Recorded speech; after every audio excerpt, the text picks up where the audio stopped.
Pnawn da, a chroeso i'r addoliad hwn ar Sul y Blodau. Gobeithio bod chi I gyd yn cadw yn dda ac yn iach, a bod chi ddim yn teimlo yn rhy ynysig wedi'r bythefnos diwetha yma yn cartrefi. A diolch chi hefyd am I fyddhau i'r cynghorion oddi wrth undeb ar annibynwyr a'r eglwysi a'r cynghorau sir I beidio gosod blodau ar feddi a chanwyliad yn ystod y cyfnod arbennig yma.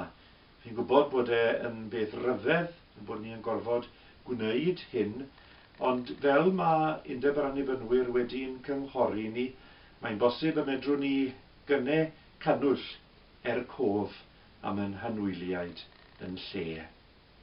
Dyma adnodau o Salm 24. Codwch eich pennau o byrth, ymddyrchefwch o ddrysau tragwyddol I frenin y gogoniant ddod I mewn. Pwy yw'r brenin gogoniant hwn? Arglwydd y lluoedd, ef yw brenin y gogoniant. Os I chi yn gwylio pwt yma ar YouTube, ddigon cynnar ar y Sul y Blodau, gai wneud cyhoeddiad fod dechrau canu, dechrau canmol heno ar S4C yn dod o Gapel Pen-y-bont, Pontweli, a mi fydd wrth gwrs cantorion Llandysul ar fro yn ymddangos yn y darllediad hwnnw yn dathlu Sul y Blodau gyda'n gilydd. A gai hasti I ddweud yn bod ni wedi recordio y raglen cyn i'r gofynion am hunan ynysu ddod I rym. Dyma un o'r caneuon fyddwch chi'n clywed ar dechrau canu, dechrau canmol heno, rhif 360 yn y cyniedydd, a byddai'n gofyn i'r cerddorion I ganu'r tôn drwyddo dwywaith mewn ychydig. Geiriau elfed wrth gwrs. Pwy sy'n dod I Salem dref, Iesu'n llywydd, taenwn ar ei lwybrau ef, gangau'r palmwydd. Roddwn iddo barch a chlod mewn hosanna, atom ni mae heddiw'n dod, halleluia. Pwy sy'n dod drwy byrth y bedd yn orchfygwr? Iesu Grist, tywysog hedd ein gwaredwr. Mae ei fryd ar wella'r byd o'i ddoluriau, roddwn iddo oll ynghyd ein calonnau. Ei holl delynau'r nef I glodfori, hyfryd iddo ef yw llef y plant yn moli.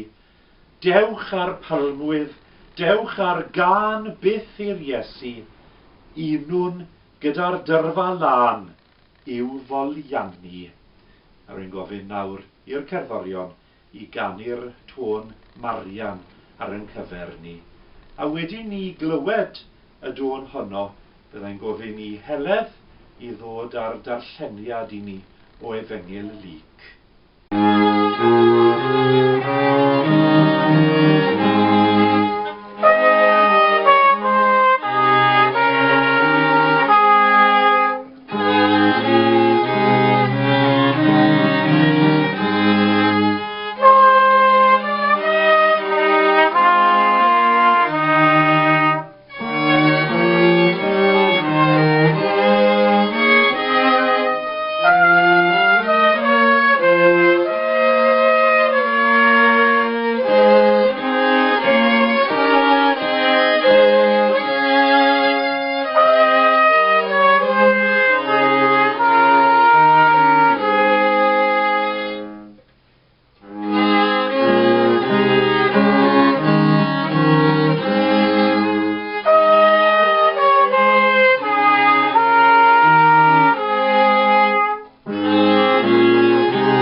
MARIAN yn adnod 29.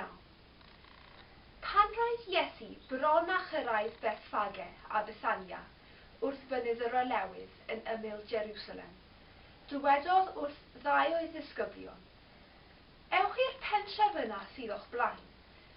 Wrth fynd i mewn iddo, dewch o hyd i Ebrill wedi'i rwymo. Does neb wedi bod ar ei gefn o'r blaen. Dewch ar Ebrill i mi. Os bydd rhywun yn gofyn, pam ydych chi'n ei ollwng yn rhydd, dywedwch wrthyn nhw, mae'r meistr ei angen. Felly I ffwrdd â'r ddau ddisgybl, a dyna lle roedd yr Ebrill, yn union fel roedd Iesu wedi dweud. Wrth iddyn nhw ei ollwng yn rhydd, dyma rai oedd bua'r Ebrill yn dweud, hei, be ydych chi'n ei wneud? Mae'r meistr ei angen, medden nhw. Pan ddaethon nhw ar Ebrill at Iesu, dyma nhw'n taflu cotiau droso, a dyma Iesu'n eistedd ar ei gefn. Wrth iddo fynd yn ei flaen, dyma bobl yn rhoi eu cotiau fel carped ar y ffordd. Pan gyrraeddon nhw'r fan lle mae'r ffordd yn mynd I lawr o fynydd yr olewydd, dyma'r dyrfa oedd yn dilyn Iesu yn dechrau gweiddi'n uchel a chanu mawl I Dduw o achos yr holl wyrthiau ryfeddol roedden nhw wedi'i gweld. Mae'r brenin sy'n dod I gynrychioli'r arglwydd wedi ei fendithio'n fawr. Heddwch yn y nefoedd a chlod I Dduw yn y goruchaf. Ond dyma rhyw Phariseiaid oedd yn y dyrfa yn troi at Iesu a dweud, Athro, cyrraedd y disgyblion am ddweud y fath bethau. Atebodd Iesu, petai nhw'n tewi, byddai'r cerrig yn dechrau gweiddi. Diolch yn fawr I Heledd am y darlleniad hwnnw. Gadewch I ni weddio gyda'n gilydd.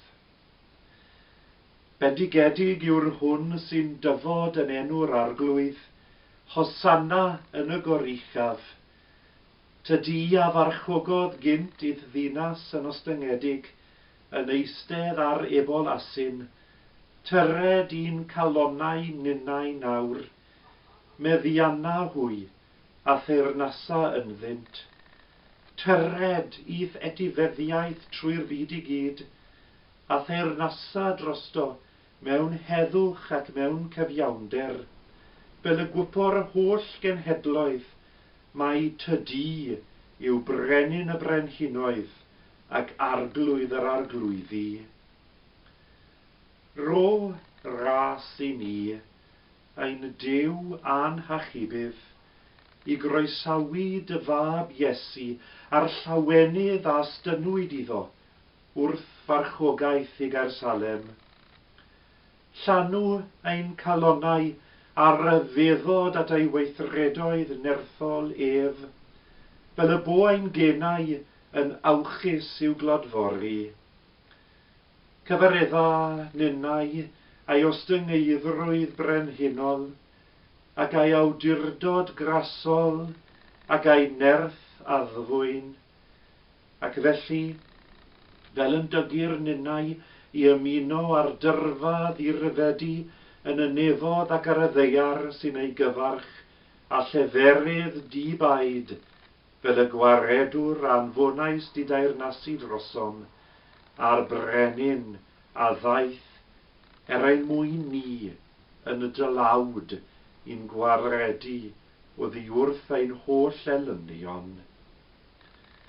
Cyflwyno ni ti anghennus rai yn byd heddi, bydd gyda'r tlodion, y rai nad oes ganddynt obaith I ddibynnu ynddo, a'r rai sydd yn hiraethu am y welyd well byd.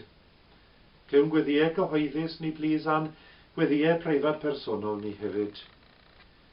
Rydyn yn ymwybodol iawn yn y dyddiau hyn am anghenion oherwydd tostrwydd, anghenion oherwydd galar, anghenion oherwydd yr angen I ymgyfarwyddo ar amgylchiadau sobor o anghyffredin yma, o'n cwmpas ni.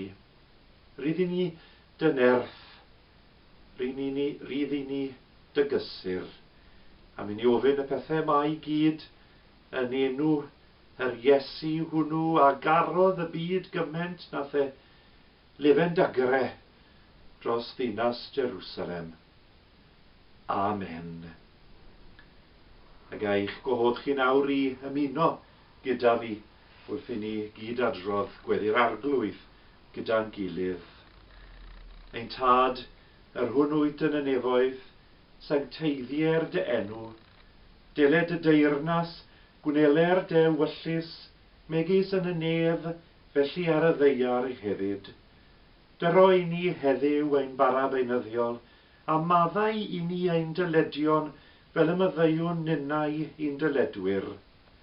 Ac nac arwain ni hi brofedigaeth, eith yr gwared ni rag drwg, canes eiddo ti yw'r deyrnas, a'r nerth, a'r gogoniant, yn oes oesoedd. Amen. Bydd oedd y geiriau yn ar ddiwedd yn darlleniad. Dywedodd Iesu, petai nhw'n tewi, bydde'r cerrig yn dechrau gweiddi. A rhywbeth ryfedd yn digwydd yn y darlleniad ar Sul y Blodau. Na ellir moi drechu, na'i atal. Dyn ni ddim yn gweld unrhyw gyfyngu ar y brwdfrydedd ar hyd y ffordd. Mae yna frwdfrydedd enfawr yn dos na pan mae Iesu'n dod mewn i Jerusalem ar gefn yr ebol asyn yna. Brwdfrydedd y disgyblion, y pererinion a'r gwerinwyr Iddewig oedd i fewn i'r ddinas.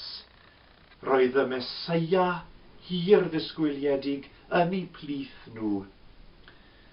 Chi'n gweld, wrth i'r wythnos hon yn Jerusalem chwarae i'w therfyn, mae'r greadigaeth hefyd yn ymuno yn y brwdfrydedd yna, yn cael ei chynnwys yn y ddrama fawr oedd hi'n cael ei byw allan yn Jerusalem.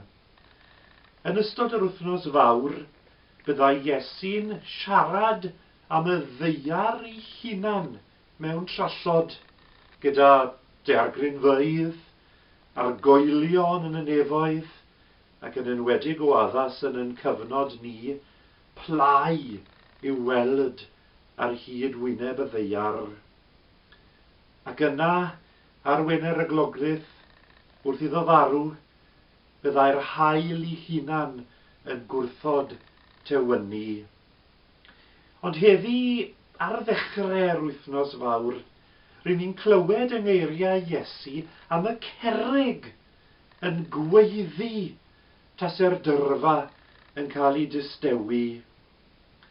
Roedd cerrig yn dystion yn y gorffennol, yn dystion i'r cyfamod rhwng Duw ac Israel. Cofiwch am eiriau Josua yn Sichem, yn fuan iawn cyn iddo fe farw, rwy'n dyfynnu o Josua 24.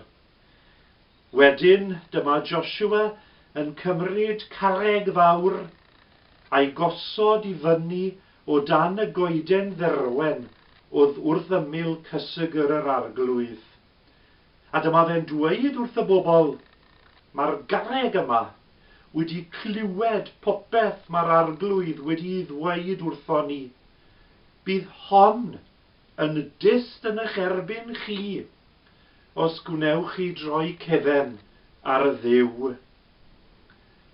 Mae'r proffwyd Habacuc yn dweud, mi fydd y cerrig sydd yn ran o bernsaerniaeth gormes, yn dystion yn erbyn yr ymerodreth a'i cododd nhw. Habacuc 2 yw hyn. Gwai chi, mae'r proffwyd yn dweud, gwai chi sydd wedi ennill cyfoeth i'ch teulu drwy fanteision anheg ar bobl eraill. Chi sydd wedi gwneud yn siŵr bod eich nyth eich hunain yn saff, yn uchel, allan o gyrraedd unrhyw berygl. Mae eich sgam wedi dwy'n cwilydd ar eich teulu, drwy ddinistrio cymaint o wledydd, rydych chi wedi dwy'n dinistyr arnoch eich hunain. A dyma'r darn allweddol. Bydd y cerrig yn waliau dy di, yn gwyddi mas ar y trawstiau pren, yn tystio yn dy erbyn.